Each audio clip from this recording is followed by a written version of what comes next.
Hello friends. तो आज जो हम टॉपिक डिस्कस करने वाले हैं वो है why spring retain their shape even when deform. तो कोई भी स्प्रिंग को अगर हम कंप्रेस करते हैं या स्ट्रेच करते हैं या ट्विस्ट करते हैं और जैसे ही हम फोर्स को रिमूव करेंगे तो वो अपना original shape and size retain कर लेता है।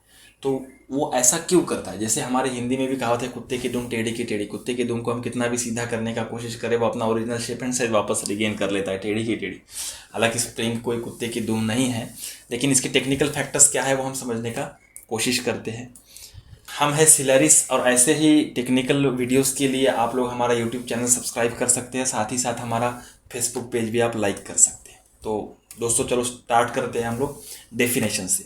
तो स्प्रिंग को डिफाइन कैसे करें? अगर हमें स्प्रिंग को डिफाइन करना है तो बेसिक सिंपल चीज़ है ऐसी कि स्प्रिंग एक इलास्टिक कंपोनेंट है जो एनर्जी को स्टोर कर रहा है। अगर हम लोग स्प्रिंग पे फोर्स अप्लाई कर रहे हैं तो स्प्रिंग उसको वर्क कंसीडर करके एनर्जी स्टोर कर रहा है। अब कोई भी चीज़ अगर हम स्टोर कर रहे हैं तो किस लिए स्टोर करते हैं? क्योंकि काम आने पे उसको यूज़ कर सके। एग्जैक्ट सेम स्प्रिंग भी कर रहा है। अगर मैं स्प्रिंग पे फोर्स अप्लाई करूँ तो वो फोर्स इनटू डिस्प्लेसमेंट जो बेसिक फार्मूला है वर्क का, तो वो फोर्स को वर्क ट्रीट करके एनर्जी जो है स्टोर कर रहा है। और एनर्जी क्यों स्टोर कर रहा है? जैसे ही हम लोग फोर्स को रिमूव करेंगे तो वो उसी एनर्जी को यूज करेगा अपना ओरिजिनल शेप एंड साइज वापस से रिटेन करने के लिए। तो बेसिक फंडा यही है कि इट इज़ इलास्टिक कंपोनेंट। ये एक इलास्टिक कंपोनेंट है जो वर्क को स्टोर कर रहा है in the form of energy, और जो एनर्जी यूज करेगा अपना ओरिजिनल शेप एंड साइज वापस से रिगेन करने के लिए। तो ये फोर्स हम किस तरह से अप्लाई कर सकते हैं? बेसिकली अभी तीन चीज़ें बोली हैं। या तो हम स्प्रिंग को कंप्रेस कर सकते हैं, या तो हम स्प्रिंग को स्ट्रेच कर सकते हैं यानी रिलैक्स भी कर सकते हैं, या तो हम स्प्रिंग को ट्विस्ट कर सकते हैं, टॉर्शनल स्प्रिंग। इसी तरह से कई टाइप्स के स्प्रिंग भी यूज़ होते हैं। जैसे स्पाइरल स्प्रिंग है, बच्चों के टॉयज़ में खिलौने में यूज़ होता है। टेंशन स्प्रिंग, कंप्रेशन स्प्रिंग है जो हमारे पेन में यूज़ होता है, या कई जगह। मेनली तो हम लोग कौन सा स्प्रिंग यूज़ करते हैं? कंप्रेशन स्प्रिंग, है ना। हमारे जेटर के पेन से लेके गाड़ी के शॉकअप तक हर जगह हमें कंप्रेशन स्प्रिंग दिखाई देता है। एक एग्जाम्पल कंसीडर करते हैं। जैसे यहाँ पे एक हमने कंप्रेशन स्प्रिंग लिया और उस पर हमने एक मास रखा। मान लो एक मास बच्चे को बैठा दिया एक पर्टिकुलर हाइट से। तो अब क्या होगा? ये जो मास है ये स्प्रिंग को कंप्रेस करेगा। कंप्रेस कर रहा है मतलब उस पर क्या हो रहा है? वर्क हो रहा है, वर्क डन। तो जितने हाइट से हम मास को प्लेस करेंगे, फिक्स करेंगे, उतना ही ज़्यादा वो क्या होगा? कंप्रेस होगा। तो वर्क डन उतना ही ज़्यादा होगा। तो वर्क डन दो चीज़ों पे डिपेंड है। हाइट, जितना हाइट से हम ज़्यादा रखेंगे उतना ही वो क्या होगा? डिस्प्लेसमेंट यानी कंप्रेस होगा। तो जितना ज़्यादा वो कंप्रेस होगा उतना ही वो पोटेंशियल एनर्जी स्टोर करेगा। तो पोटेंशियल एनर्जी स्टोर करने का जो बेसिक फार्मूला यहाँ पे यूज़ करते हैं वो है half into spring constant into deflection square. तो इसमें हाफ जो है वो तो कांस्टेंट है, लेकिन स्प्रिंग कांस्टेंट जो है हमें स्प्रिंग के डायमेंशन के बारे में इंफॉर्मेशन देता है। और जितना ही हम स्प्रिंग कांस्टेंट बढ़ाएंगे उतना ही पोटेंशियल एनर्जी ज़्यादा स्टोर करेगा। और जो नेक्स्ट है डिफ्लेक्शन स्क्वायर। डिफ्लेक्शन स्क्वायर यानी डिफ्लेक्शन जो है हम स्प्रिंग को कितना चेंज कर रहे हैं, यानी अगर स्प्रिंग को कंप्रेस कर रहे हैं तो कितना कंप्रेस कर रहे हैं, या उसको स्ट्रेच कर रहे हैं तो कितना स्ट्रेच कर रहे हैं।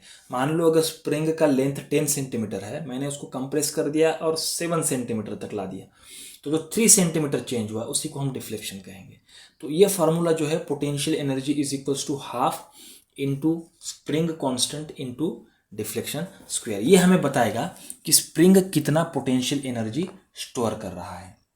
अब स्प्रिंग ने तो पोटेंशियल एनर्जी स्टोर कर लिया, अब यही स्टोर जो पोटेंशियल एनर्जी है स्प्रिंग यूटिलाइज करेगा उसका ओरिजिनल शेप रिगेन करने के लिए। जैसे हमने यहाँ पे मास पुट किया था एक बेबी, मान लो इस बेबी को हटा दिया हमने, मास हटा दिया, तो अभी स्प्रिंग क्या करेगा? वापस से अपने ओरिजिनल शेप एंड साइज को रिटेन कर लेगा। क्यों?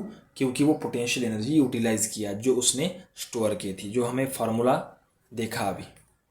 ये सब तो ठीक है कि जो पोटेंशियल एनर्जी यूटिलाइज करके स्प्रिंग रिटेन करना है, लेकिन क्या इसका भी कोई लिमिट है या हमेशा होगा? जैसा अभी हमने कहा था कि कुत्ते की दुम टेढ़ी की टेढ़ी, कुत्ते की दुम तो हमेशा टेढ़ी ही रहेगी, लेकिन स्प्रिंग के केस में ऐसा नहीं होता।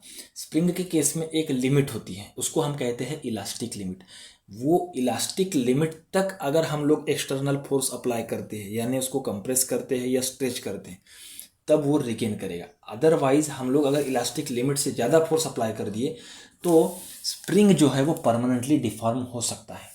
जैसे मान लो मैंने एक नॉर्मल स्प्रिंग लिया, मैकेनिकल स्प्रिंग, उसको स्ट्रेच किया, अब बहुत ज़्यादा जोर से अगर स्ट्रेच कर दिया तो वो वायर भी बन सकता है, प्लेन वायर।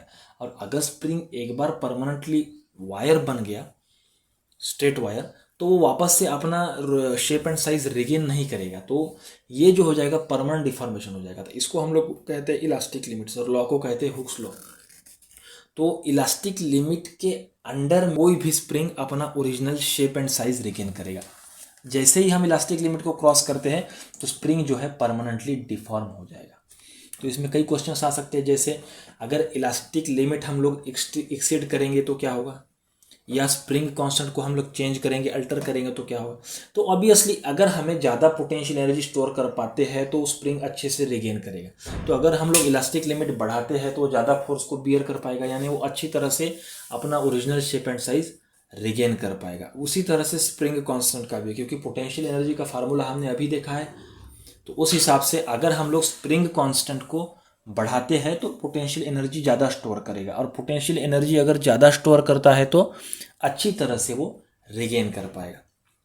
तो ये तो हुआ बेसिक्स चीज़ें, जैसे हम स्प्रिंग को कंप्रेस कर रहे हैं और किस तरह से वो अपना original shape and size regain कर रहा है। लेकिन इसमें एक इंपॉर्टेंट फैक्टर है जिसको हमने अलग से पार्ट में एक्सप्लेन करने का कोशिश किया, उसको हम कहते थे the property of a resilience.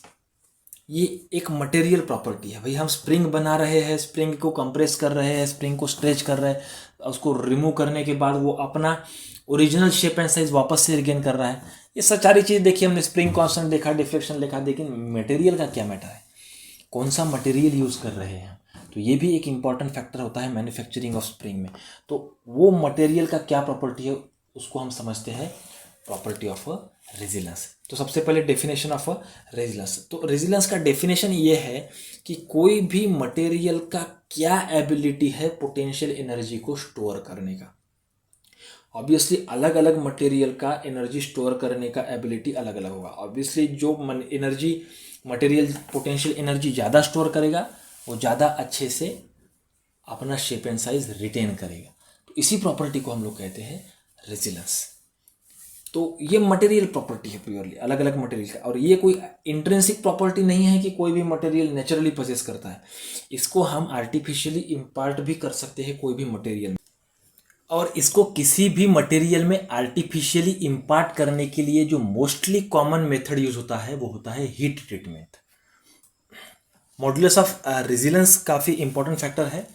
किसी भी मटेरियल का रेजिलेंस का प्रॉपर्टी हम लोग मेजर करते हैं मॉड्यूलस ऑफ रेजिलेंस से, और इसका जनरल फार्मूला जो है वो होता है strain energy per unit volume. जैसे यहाँ दिखाया गया है ग्राफ में, स्ट्रेस वर्सेस स्ट्रेन के ग्राफ में, तो जीरो से ए तक का जो रीजन है उसको हम लोग कहते हैं इलास्टिक लिमिट। अब ये 0 से ए तक अगर हम लोग इसको स्ट्रेच करते हैं या कंप्रेस करते हैं तो अपना original shape and size retain कर लेगा, लेकिन ए के बाद जो है स्ट्रेस के लिए स्ट्रेन का रेशियो जो है वो डिस्टर्ब होते जाता है। अब किसी भी मटेरियल का मॉड्यूलस ऑफ रेजिलेंस अगर ज़्यादा है, उसकी वैल्यू अगर हाई है, तो उस मटेरियल के लिए ये जो 0 से ए का रीजन है वो ज़्यादा रहेगा, और जिस मटेरियल के लिए 0 से ए का रीजन यानी इलास्टिक लिमिट ज़्यादा रहेगी वो मटेरियल अच्छा साबित होगा किसी भी तरह के स्प्रिंग मैन्युफैक्चरिंग के लिए। तो जैसे यहाँ पे कुछ मटेरियल्स का मॉड्यूलस ऑफ रेजिलेंस बताया गया है 320, 300, 33.7। तो मोस्टली जिनका मॉड्यूलस ऑफ रेजिलेंस 20 से अबो है वो मटेरियल्स अच्छे कंसीडर किए जाएंगे स्प्रिंग मैन्युफैक्चरिंग के लिए। जैसे यहाँ पे कुछ मटेरियल्स दिए हुए हैं, ये सभी मटेरियल्स जो है oil tempered low carbon steel to plastic तक, ये सभी हम लोग यूज़ करते हैं स्प्रिंग के मैन्युफैक्चरिंग्स में। इसमें कई लोगों का एक कन्फ्यूजन होता है कि जनरली स्प्रिंग जो है वो माइल्ड स्टील से बने हुए होते हैं। कई लोगों का ऐसा मिसकंसेप्शन होता है कि सभी तरह के स्प्रिंग्स जो है वो माइल्ड स्टील के बने होते हैं, लेकिन ये माइल्ड स्टील से नहीं बने हुए होते, क्योंकि माइल्ड स्टील का जो प्रॉपर्टी ऑफ रेजिलेंस है वो काफ़ी पुअर होता है। क्योंकि अगर आप या हम लोग कोई भी माइल्ड स्टील से स्प्रिंग मैन्युफैक्चर करते हैं तो उसको थोड़ा सा भी कंप्रेस करेंगे या थोड़ा सा भी अगर स्ट्रेच करते हैं तो वो परमानेंटली डिफॉर्म हो जाता है, रिटेन करने का उसका एबिलिटी काफ़ी कम होता है। तो थ्रू आउट सारे कंक्लूजन से हम लोग ये बता सकते हैं कि स्प्रिंग जो है उस पर हम लोग जो भी एक्सटर्नल फोर्स अप्लाई करते हैं तो वही वो फोर्स को वर्क मान के पोटेंशियल एनर्जी स्टोर करता है और वही पोटेंशियल एनर्जी को यूटिलाइज करता है ओरिजिनल डायमेंशन रिगेन करने के लिए। और उसके इसी मटेरियल प्रॉपर्टी को हम लोग ने डिफाइन किया है रेजिलेंस से। तो जैसा अभी पूरा टॉपिक हमने स्टार्टिंग से देखा है कि स्प्रिंग का बेसिक स्ट्रक्चर से लेके उसका हुक्स लॉ तक या उसका प्रॉपर्टी ऑफ रेजिलेंस तक, तो उस पर आपके लिए काफ़ी बेसिक क्वेश्चन पूछा गया है। हम लोग एक्सपेक्ट करते हैं कि इसका आंसर सभी लोग कमेंट्स में दे सकते हैं। Which of the following metals और alloys can retain their elastic properties even below -40 degree Celsius. -40 degree Celsius से कम टेम्परेचर में भी कौन सा ऐसा मेटल है या अलॉय है जो अपना original shape and size regain कर सकता है। तो दोस्तों ये काफ़ी इंटरेस्टिंग क्वेश्चन है, इसको आप लोग आंसर फाइंड कर सकते हैं और कमेंट्स में लिख सकते हैं, जिससे हम लोग नेक्स्ट वीडियो में उस पर डिस्कस कर पाएंगे। So thank you for watching this video. आप लोगों को अगर ये वीडियो पसंद है तो आप इसको लाइक कर सकते हैं, हमारा चैनल भी सब्सक्राइब कर सकते हैं, और आपका अगर कोई कंसेप्ट या आइडिया है तो कमेंट्स में आप लोग टाइप कर सकते हैं, जिस पे हम लोग न्यू वीडियोज़ भी बना सकते हैं। So thank you very much friends.